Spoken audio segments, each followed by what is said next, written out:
না, আমার তো স্বাভাবিক অবস্থান নেই। আমি আমার কন্ট্রোলের বাইরে।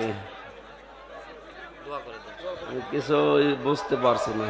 তাছাড়া এরকম তো হয় না, আমি কাউকে চিনতে পারছি না, কাউকে চিনতেও পারছি না, কি বলছি নিজেও জানি না।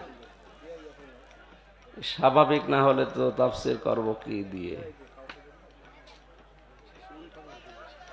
জোহরের পর থেকে অসুস্থ হয়ে পড়েছি, আমার শরীরের ওপরে কন্ট্রোল নেই। আমি মনে হচ্ছে সৈন্যের ওপরে ভেসে বেড়াচ্ছি, ঝাপসা ঝাপসা দেখা যাচ্ছে।